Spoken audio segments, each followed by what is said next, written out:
Welcome to footballgameplan.com, where football makes sense. Alongside the Zarda Playbook, it's Emery Hunt, and I'm Tyler Merkovich. And this is the 2009 ACC football preview. We'll be breaking down the Atlantic Division and later the Coastal Division. But let's start out in the Atlantic, where Clemson is the favorites.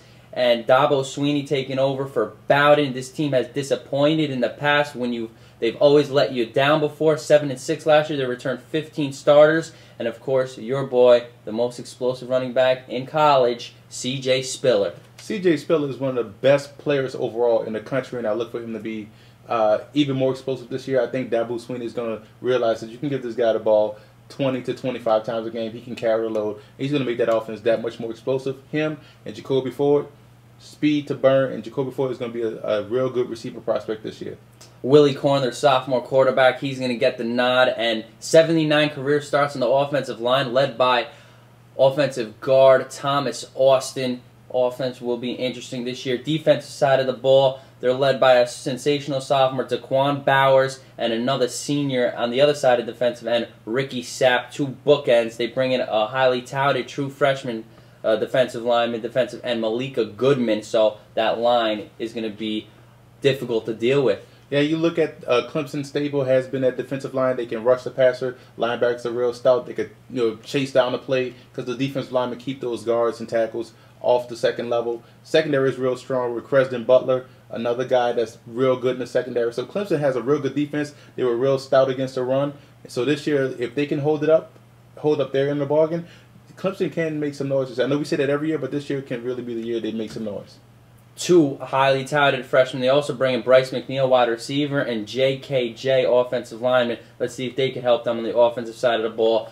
Schedule-wise, they got to travel to Georgia Tech the second week of the season, Thursday Night Football. That one will be on ESPN. Should be interesting, that one. Then they play at Miami late in the year. Then they host FSU 2 weeks later. And then the following week, they go to NC State. One thing you don't want to forget is that September 26th, they have to play TCU. That can be a real test because TCU has an aggressive defense, and they come after the quarterback. Bobby Bowden, one of the second most career wins in NCAA history. They want to take more away from him after academic scandal going down there in Tallahassee, and he has a quarterback they expect big things from. Now in his junior year, no excuses now for Christian Ponder. I still have some problems with Christian Ponder. He's a little bit too erratic for me as a quarterback, inaccurate at times. If he can improve his accuracy, they'll be fine. But I do like his ability to run the football. He had over 500 yards rushing last year. He can scramble. He's mobile within the pocket. If he can cut down his interceptions and make his decision-making improve, I think he's going to be fine. But they still have to get consistent play at the quarterback, and they have to find a running game. Rodney Hudson, the offensive guard, leads Rick Trickett's third year as offensive line coach in Tallahassee. 89 career starts from the offensive lineman. Let's talk about defense. This is the key to Florida State every year, their defense, and their great defensive coordinator, Mickey Andrews, Marcus White, the defensive end, Dakota Watson, their best linebacker, and Patrick Robinson manning the secondary. One thing that's different about this year's FSU's defensive line is built to stop the run, which is what you're not normally used to seeing out of that FSU. You're seeing a great pass rusher coming off the edge, but this defensive line has some beef and is built to stop the run. So I like the fact that they're going to be able to compete defensively in the ACC. And you look at Jacoby McDaniels, defensive lineman, true freshman. You look at Dakota Watson is a throwback linebacker. He's rugged. He looks to tackle. I like that about linebacker play. And Patrick Robinson is a legit NFL corner. They also bring in Greg Reed, highly touted second defensive back, to help it out. And they bring in Lonnie Pryor to try to open up the holes. That running game's been missing for a while, to help out Jermaine Thomas also.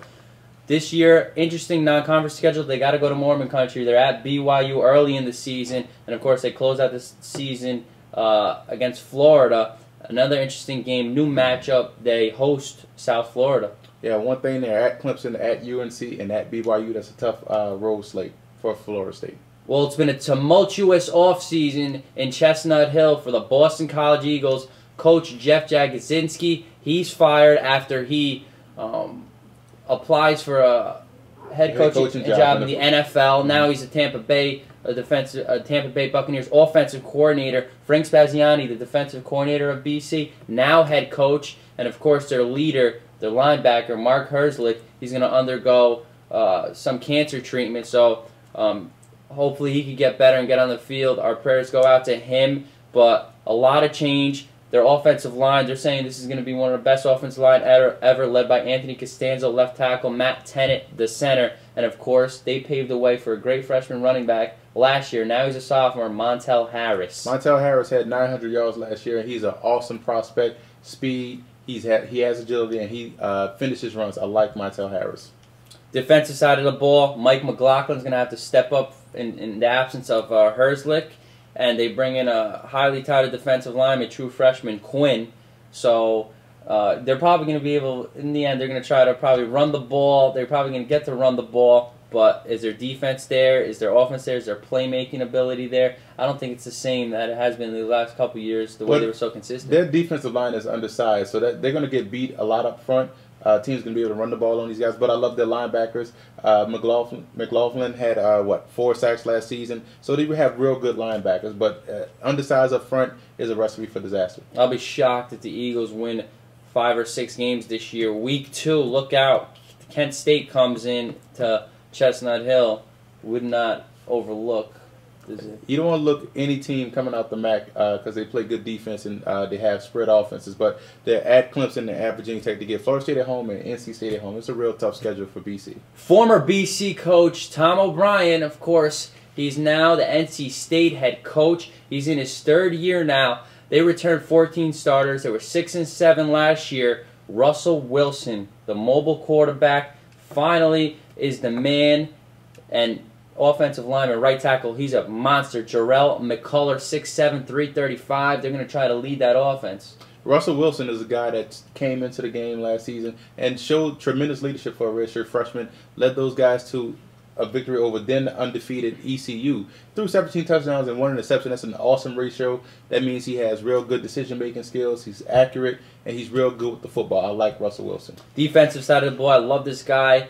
Nate Irving, the linebacker. And I believe he was in a car accident. He got injured. Hopefully he can get back on the field this year. And DeJuan Morgan mans their secondary. Problem with the defense, though. They gave up 26 points a game. 62% pass completion percentages from opposing quarterbacks. That has to improve. Willie Young, real good defensive lineman. They've had a run on defensive linemen the past couple of years. They had a real good defense. Willie Young is a great guy. Coming off the edge, he's going to be another pro prospect coming off that end. Opening game of the season, they're going to try to get revenge on the Gamecocks of South Carolina. Last year, the Wolfpack went into South Carolina and got blown out. This year, they host them. The first game, I believe, is on a Thursday night. And a good thing about their schedule all year, they only have 4 road games. That's a blessing in disguise, where you can play the majority of your games at home. You get Florida State, Wake Forest, Virginia Tech, and BC all at home. That's a great slate. If they can find a running game, if Tony Baker is healthy, he's an awesome running back. I remember him coming out of high school, real good player. If he can, shake off the injury bug, they have a running game. Also, the top 2 receivers return. Owen Spencer, Javaris Williams. Owen Spencer had 22.3 yards a catch, deep threat. So if they can get the running game healthy, they'll be fine. O'Brien, an underrated 86-59 all time. You know how he turns programs around. Model of consistency, that coach. Let's talk.